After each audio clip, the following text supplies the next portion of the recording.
Hey guys! Welcome back again to our YouTube channel, Han and Kai. As you can see, today ay prepare ako ng aming luggage because thank you Lord dahil this month of July ay uuwi kami at magbabakasyon sa Pilipinas. Abangan nyo guys. And hope that you enjoy today. And as you can see, today is July 17, 2025. And samahan nyo ko guys sa pag-packing ng aming luggage. And ito yung mga pasalubong ko for my family. And we hope that they like our pasalubong for them. And after 3 years, thank God talaga after 3 years, makakauwi din ng Pilipinas. So guys, ito yung mga pasalubong natin for my whole family in the Philippines and for my friends. So kung ano yung mga nakakain nating masasarap dito sa Germany ay ipapatikim natin sa family ko. So ito yung mga watches na binigay ni Habi for my family and the shoes for my siblings. Yan. So, isang katutak ng chocolate, Nutella, and so on. Magsawa sila sa chocolate. So, yan. Simulan na natin ang pag-packing ng ating pasalubong for my family. Unahin natin yung Nutella kasi kailangan i-secured yan dahil babasagin. Dahil glass sila. So, need nating i-bubble wrap. Nabili ko lang yung bubble wrap guys sa Teddy. Meron silang bubble wrap. Kaya madali akong nakabili agad. Guys, tara samahan niyo akong magbalot. So guys, talagang kinolect namin yan since bumili kami ng ticket last April ay after nyan ay unti-unti ko nang sinimulan bumili ng pampasalubong natin. Siyempre hindi naman isang bagsakan yan dahil masyado nang magastos. Kaya talagang kinokolek lang natin yan since ano pa naman December, paunti-unti. So sabi namin last December, kung sakaling makauwi ng 2025, at least nakaredy na yung ibang pasalubong. So, ako lang talaga yung nagpapacking kasi hindi ako pwedeng istorbohin ni Habi or hindi ko rin siya pwedeng istorbohin kasi nag-work siya guys. So, mas magandang ako na yung collect or prepare nito kasi alam mo naman yung boys, basta-basta na lang maglagay. So, mas magandang ako para accurate siya kahit papaano. And yan, dahil marami ng kape sa Pilipinas, dinalhan na lang natin sila ng tea dahil mas mura at mas masarap ang tea dito sa Europe. So, papatikim natin ang tea na iniinom natin dito at dadalhin natin sa kanila kasi marami na ring coffee and sweet Milo chocolate doon. So, better tea. Good for the body pa, di ba? Good for the health.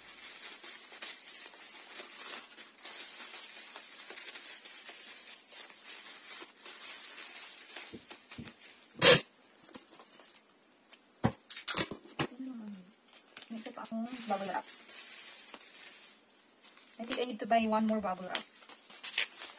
Pero I have one more here. Ayan.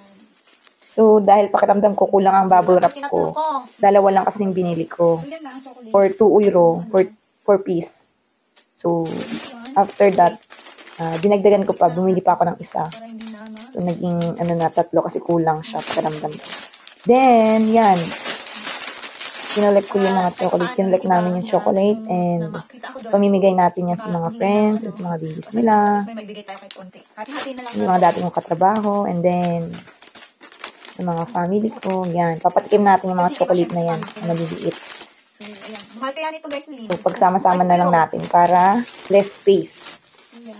Yung iba sa Pilipinas ko na aayusin yung chocolate. Doon natin i-segregate. Try natin, sumalit natin ilagay. Palitan natin. Hindi naman siya dyan sa harap niya.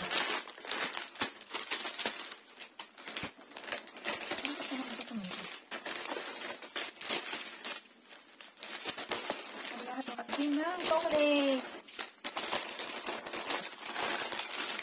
Anay. Nakasya naman. Nala. I think I need to use two. I'm just going to switch out two bag. This. Para hindi sila apaw-apaw. Masisira siya.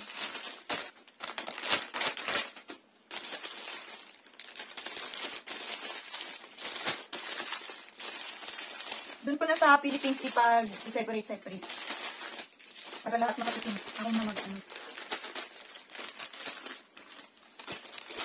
Okay guys. Ayusin ko pa ng bongga.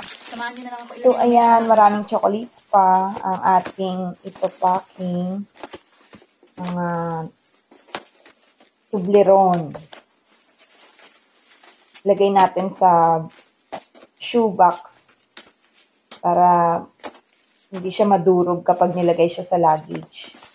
Secured natin.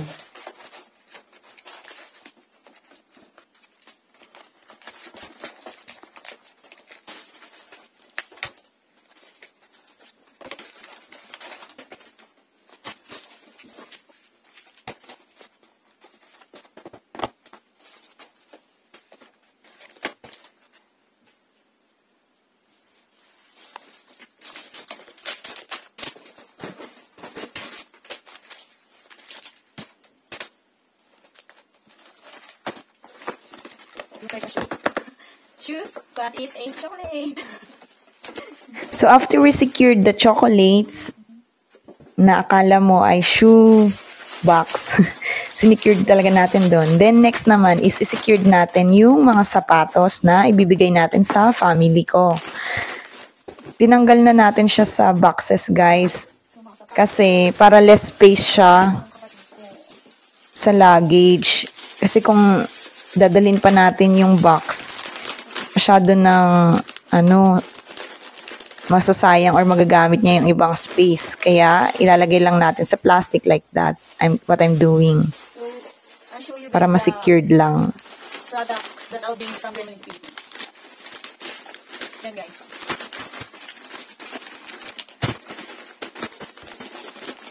So yan, umpisahan na natin ipaglalagay sa luggage dahil yung ibang babasagin or liquid talagang need i-bubble wrap. Kaya ngayon, umpisahan na natin yung iba ilagay sa luggage. Pero guys, finalize ko yan bago rin kami umalis ng katapusan ng July. Yun kasi yung flight namin. So, inumpisahan ko lang talaga ng July 17. But, before our flights ng katapusan ng July, dun ko talaga finalize lahat ng bitbit namin. And kasi ang required lang is 25 kilos per luggage. So, may time na nag-exceed ako ng 26 pa. Kaya binawasan ko pa din yan. Kaya yung iba, hindi ko rin nadala. Pero yung pinaka-importante, yun yung pinagdadala ko. Kasi 25 kilos eh. So, yan. Na-secured ko na yung chocolate. Lagay na natin sa luggage.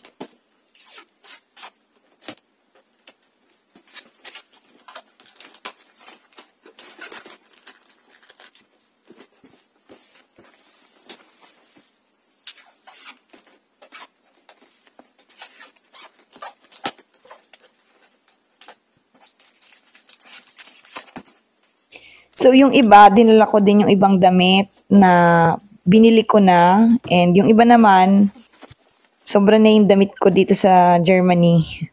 Kaya, dali na natin kasi may mga small siblings pa ako. Hopefully na mag-fit sa kanila.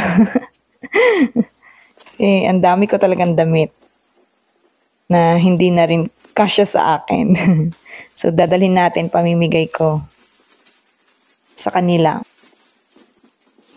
So, kung may mga dala rin kayong laptop, tablet, gadgets, mas maganda guys na i-secure nyo siya sa hand carry.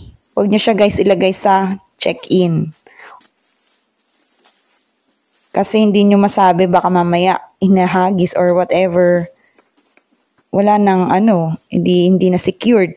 So, mas maganda hand carry nyo siya guys. Also, yung mga alahas nyo, watches, and money na dala nyo, ATM, yan. Hand carry. So, nagdala rin ako ng swimsuit ko guys. Kasi may time na mag-book kami ng hotel ng hubby ko. And, abangan nyo guys, magbo-Boracay kami sa Philippines. First time namin ni hubby. So, yun yung talaga namin, travel trip namin. Enjoy lang talaga sa Philippines. Vacation lang talaga. For less 2 months kami dun guys. Susulitin natin guys yung bakasyon. So, yan guys, sinecured na natin yung first luggage. So, itong ibang natirang pasalubong, ilalagay na natin sa second luggage. As you can see, yan yung last video namin na nag-unboxing kami ng Monsana luggage na nabili namin sa Temu. And, yan. Hindi umabot yan guys ng 25 kilos. Sabi ng hubby ko 30 kilos daw, pero hindi umabot. So, I think lang siya guys na ilagay ko dyan. Almost 22 to 23 kilos lang. Sayang pa yung 2 kilos. Wala. Ang liit yata nang nabili ni hubby. Kinagtaka din ako eh. Sabi ni hubby 30 kilos daw to. Pero nung na-finalize namin yan, almost 22 to 23 kilos lang. Sayang yung talaga, yung maximum na 25 kilos. Kasi malalaki na siya guys eh. Diyan yung ibang sapatos. Pinaghati-hati ko kasi sa dalawang luggage. Tapos, di ba may mga watches kami, guys, na pasalubong. So, guys, kung ako sa inyo, ilagay nyo yung mga watches, alahas nyo, i-secured nyo sa hand carry. Para secured talaga siya. Huwag nyo siya ilagay sa check-in luggage. I-hand carry nyo yung mga importanteng bagay like watches, alahas, yung pera nyong dala, yung German money nyo kung meron, yung mga cards nyo, ATM, yan. Lagay nyo sa hand carry or sa backpack small backpack na allowed. Yun ang yun ang ilagay nyo. Pero yung like alahas, watches, sa hand carry nyo talaga siya ilagay. So, wag sa check-in. And allowed din pala guys yung drinks. Or yung alak, allowed din siya guys na magdala kayo. Pero 1 liter lang, like 2 glass of drinks. So plano ko sanang dalan sila ng wine. Ipatikim ko sana yung nakasecured na yan. Kaso wala nang space. Tsaka baka pag nabitbit na, baka matapon lang kahit i-secured mo siya sa bubble wrap. So, mas mabuting ilagay ko na lang siya next time sa balikbayan box. Kasi kung dalhin ko pa, wala na, masyado na talagang mabigat. So, yan na guys, na-finalize na rin natin yung luggage natin. And thank you Lord for these blessings sa mga pasalubong na ipapamahagi natin sa ating family and friends. And abangan nyo guys ang aming trip to Manila. As we do vacation for less 2 months.